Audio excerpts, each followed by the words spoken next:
오늘의 닥치고 성장주. 이제 우리 구독자 여러분은 잘 아실 거예요. AI 반도체는 성능이 올라갈수록 열을 많이 발산하게 됩니다. 그런데 데이터 센터는 그 비싼 칩을 한 대라도 더 넣으려고 장비를 빽빽하게 채우죠.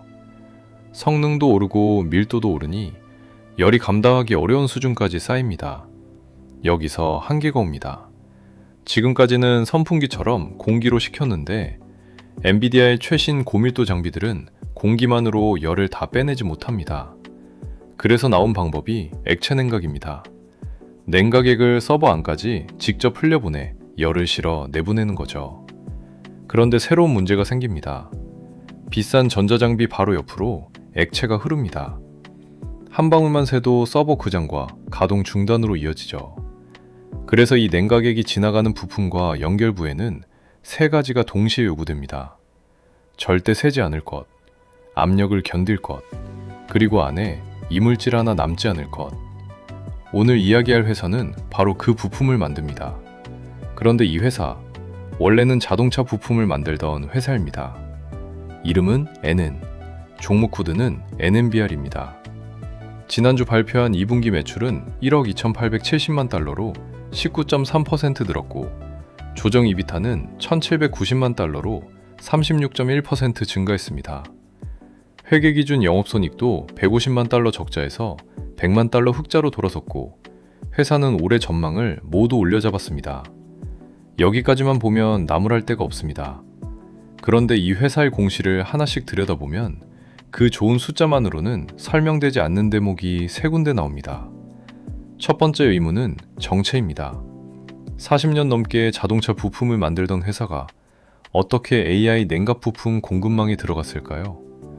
두 번째 의문은 성장의 내용입니다. 매출이 19% 늘었다는데 이 가운데 얼마가 실제로 더 많이 팔아서 만든 성장일까요? 세 번째 의문은 주식수입니다. 이 회사 주식수가 한 달 남짓 만에 57% 늘었습니다. 그런데 주가는 오히려 올랐죠. 주주에게 이건 좋은 일일까요? 나쁜 일일까요? 이 세 가지 의문을 하나씩 풀어보면 NN이 진짜로 변신하고 있는 회사인지 아니면 AI라는 단어를 빌려 쓴 회사인지 판단할 수 있습니다. 이런 변신 스토리 좋아하신다면 시작 전에 구독과 좋아요 부탁드립니다. 역시 소영주는 월가의 미아들. 첫 번째 의문부터 풀어보겠습니다. 답을 찾으려면 이 회사에 합류하게 된 한 사람을 봐야 합니다. 헤럴드 베비스, 현재 최고 경영자입니다. 회사 공식 소개에 따르면 그는 방산 대기업 제너럴 다이내믹스에서 경력을 시작해 이른바 스타워즈라 부리던 전락방위 시스템과 스페이스 셔틀 프로그램에 참여했던 인물입니다. 우주 왕복선과 미사일 방어 시스템을 다루던 사람이 자동차 부품 회사에 지휘봉을 잡은 겁니다. 그가 맡은 NN은 40년 넘게 자동차의 연료와 유체를 다루는 정밀 부품을 만들어 온 회사였습니다. 연료가 새면 안 되고 압력을 견뎌야 하고 안에 이물질이 남으면 안 되는 부품들이죠. 어디서 들어보신 조건이지 않습니까? 도입부에서 말씀드린 AI 냉각 부품에 요구되는 세 가지 조건과 사실상 같습니다. 실제로 회사도 스테인리스 가공, 가압 유체 관리, 누수 없는 제조 능력이 액체 냉각의 요구 조건과 연결된다고 설명합니다. 물론 자동차와 AI 냉각이 완전히 같은 일은 아니고 공통되는 핵심 기술이 많다는 뜻입니다. 그러니까 베비스가 이 공장에서 본 건 자동차 부품이 아니었습니다. 액체를 다루는 기술이었죠. 그의 전략은 결국 질문을 바꾼 데서 나왔습니다. 우리는 무엇을 만드는 회사인가? 이렇게 물으면 답은 자동차 부품입니다. 그런데 우리는 무엇을 할 줄 아는 회사인가? 이렇게 물으면 답이 달라집니다. 액체가 한 방울도 새지 않게 다루는 일이죠. 질문을 바꾸자 팔 수 있는 시장이 달라진 겁니다. 물론 전력은 누구나 말할 수 있습니다. 중요한 건 실제로 실행했는지의 문제겠죠. 회사는 지금 액체 냉각 제품을 만들 전용 설비를 사들이고 있습니다. 양산용 50대, 샘플용 2대, 모두 52대입니다. 그런데 주목할 건 순서입니다. 보통은 설비를 먼저 갖춘 다음 팔 곳을 찾죠. 그런데 회사 설명에 따르면 이 양산 설비 50대가 앞으로 만들어낼 물량은 이미 전량 판매가 확정돼 있습니다. 팔릴지 모르는 상태에서 투자한 게 아니라 나갈 곳이 정해진 물량을 대기 위해 설비를 늘리고 있다는 뜻이죠. 다만 하나는 분명히 해야 합니다. N이 엔비디아와 직접 계약을 맺은 건 아니라 엔비디아 데이터 센터에 들어가는 시스템, 그 공급망에 부품을 대는 겁니다. 전환의 증거는 하나 더 있습니다. 자동차 부품을 깎던 기존 장비 5대도 데이터 센터용으로 돌렸습니다. 새 공장을 지은 게 아니라 있던 설비의 방향을 튼 거죠. 마지막 신규 설비는 11월 설치 예정이라 여기서 발생되는 매출은 하반기와 내년에 더 반영될 가능성이 큽니다. 그런데 이 기술이 통하는 시장은 데이터 센터 하나가 아니었습니다. 어렵고 비싼 부품을 오차없이 만들어내는 능력은 자동차에만 필요한 게 아니었으니까요. 그래서 이 회사는 세 개의 시장을 동시에 두드렸고 그 결과가 매출 구성에 나타납니다. 2023년만 해도 매출의 65%가 자동차에서 나왔는데 지금은 40%까지 내려왔습니다. 회사의 목표는 자동차 매출 비중을 3분의 1까지 낮추는 것입니다. 세계의 시장에서 첫 번째는 데이터 센터와 전력망 산업입니다. 지금 최근 12개월 매출이 약 8천만 달러로 자동차에 이어 이제 이 회사에서 두 번째로 큰 시장이 됐죠. 회사는 이 사업을 1억 2천만 달러까지 키우겠다는 목표를 세웠습니다. 특히 AI 액체냉각 부문에서만 올해 약 1,500만 달러의 신규 수주를 확보했거든요. 품목도 냉각수 커넥터에 머물지 않습니다. 콜드플레이트, 전력망 쪽의 변압기와 부스바 부품까지 들어갑니다. 두 번째는 방산입니다. 최근 12개월 매출은 약 6천만 달러이고 목표는 9천만 달러입니다. 잘 아시겠지만 방산은 기술만으로는 들어갈 수 없는 시장입니다. 미국의 무기 수출 주재 등록 같은 자격이 있어야 하는데 이 회사의 일부 공장이 그 자격을 갖고 있죠. 그 자격을 발판으로 최근 미국 총기 브랜드와 완제품 위탁 생산 계약을 맺었고 3분기부터 1,200만에서 1,500만 달러의 매출이 더해질 것으로 봅니다. 세 번째는 의료입니다. 지금 최근 12개월 매출이 약 1,500만 달러, 목표는 4천만 달러입니다. 셋 중 가장 작지만 목표 배수로는 가장 큽니다. 여기서 쓰이는 건 티타늄을 대량으로, 그것도 초정밀로 깎는 기술입니다. 로봇 수술 장비 부품에 들어가죠. 회사는 첫 주문을 받았고 이 고객 하나만으로 의료 매출이 2,500만에서 3천만 달러까지 커질 수 있다고 봅니다. 정리해보면 새 시장에는 공통점이 있죠. 전부 인증과 실적이 있어야 들어갈 수 있어 진입장벽이 높고 공급사를 바꿀 때도 다시 검증을 거쳐야 하는 시장들이라는 점이죠. 새로운 시장의 진입과 함께 성과도 숫자로 나오기 시작했습니다. 영업 파이프라인은 8억 달러가 넘고 올해 신규 수주 목표 1억 달러 가운데 7월까지 이미 8천만 달러를 확보했습니다. 여기까지가 사업 이야기입니다. 이제 재무로 넘어가겠습니다. 이 회사에는 오랫동안 주주를 괴롭힌 게 하나 있었습니다. 바로 우선주입니다. 왜 문제였는지 설명드리죠. 문제는 구조였습니다. 우선주의 이자가 현금이 아니라 US 선주로 다시 붙는 방식이었거든요. 갚지 않으면 눈덩이처럼 불어나고 그만큼 보통주 주주에게 갈 몫이 줄어듭니다. 그런데 이번 분기가 끝난 직후인 지난 7월과 8월, 회사는 이 문제를 정면으로 부딪혀 정리하기 시작했습니다. 먼저 7천만 달러를 현금으로 상환했습니다. 그리고 약 1,900만 달러어치는 우선주 보유자에게 보통주를 주는 방식으로 바꿨죠. 그 결과 1억 2,210만 달러였던 잔액이 3,500만 달러까지 줄었습니다. 이걸로 해마다 눈덩이처럼 붙던 이자성 부담이 약 1,300만 달러만큼 가벼워집니다. 여기에 조건이 하나 더 붙었습니다. 남은 3,500만 달러를 올해 12월 31일까지 회사가 다 갚으면 우선주 보유자가 500만 달러를 깎아주기로 한 겁니다. 3천만 달러만 내면 끝난다는 뜻이죠. 우선주 투자자 입장에서는 조금 손해를 보더라도 현금을 빨리 받고 회사 입장에서는 부담을 더 덜어내는 거래입니다. 최고 재무 책임자의 표현이 이 거래의 성격을 잘 보여줍니다. 우리가 만들어낸 가치가 이제 보통주 주주에게 돌아가게 하는 조치라는 겁니다. 여기서 질문이 하나 남죠. 그 현금 7천만 달러는 어디서 났을까요? 새 주식을 팔아 마련했습니다.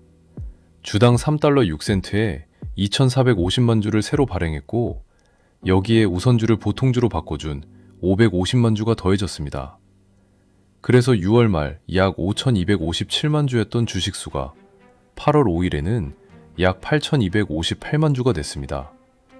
한 달 남짓 만에 57%가 늘어난 겁니다. 세 번째 의문의 답이 여기 있습니다. 주식수가 늘어난 이유는 더 부담스러운 우선주를 정리하기 위해서였습니다. 다만 그 대가는 기존 주주가 치렀습니다. 여기까지 들으시고도 아직 저희 채널 구독 안 하신 분들 지금 구독 버튼 한번 눌러주시면 이런 고품질 분석을 가장 먼저 받아보실 수 있습니다. 이제 장부를 열어보겠습니다. 여기서는 숫자가 얼마나 늘었느냐가 아니라 그 숫자를 얼마나 믿어도 되느냐를 따져볼 겁니다. 먼저 두 번째 의문점이었던 매출 19% 성장의 내용입니다. 회사가 밝힌 성장 요인은 4가지였습니다. 신규 사업 개시, 물량 증가, 그리고 귀금속 정가, 가격 상승과 환율 효과. 여기서 우리는 2가지를 주목해야 합니다. 이 회사는 사업 특성상 금과 은을 많이 사용합니다. 그렇기에 금값이 오르면 그 비용을 고객에게 넘기는데 그러면 매출도 함께 부풀어 오릅니다. 실제로 회사도 높은 금속 정가 비용 때문에 마진율이 눌린다고 인정했습니다.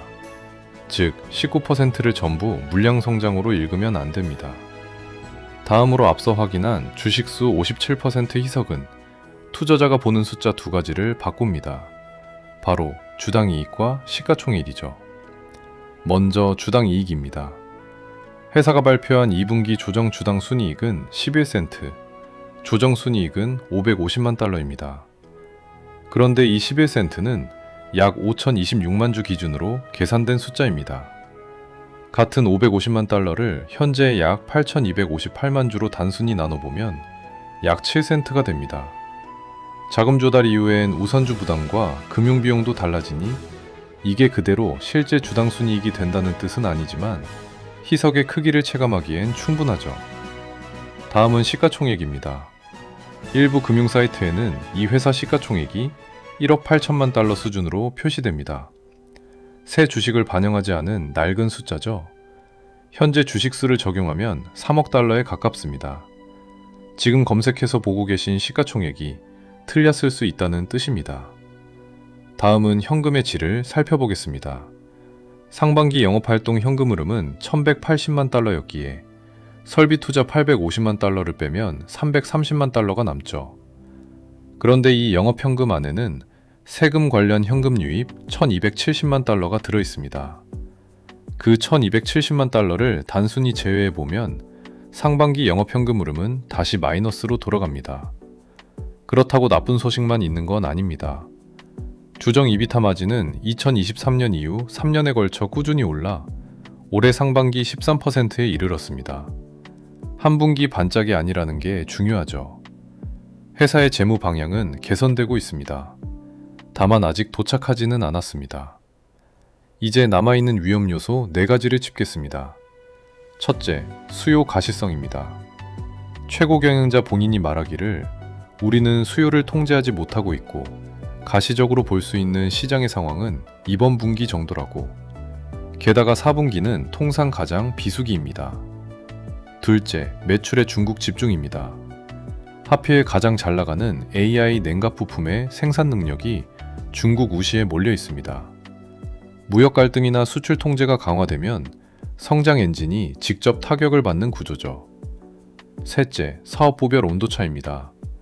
전력 솔루션 부문은 잘 나가지만 모빌리티 부문은 여전히 회계 기준 영업 적자입니다. 회사 전체가 고르게 좋아진 게 아닙니다. 넷째, 아직 정리되지 않은 이슈들입니다. 1억 3,350만 달러 규모의 담보대출이 남아있는데 금리가 연 13.49%입니다. 재응자를 검토 중이라 했지만 아직 발표할 건 없다고 했습니다. 새로 발행된 주식은 주당 3달러 6센트에 나갔고 재판매 등록까지 마쳐 언제든 시장에 나올 수 있습니다.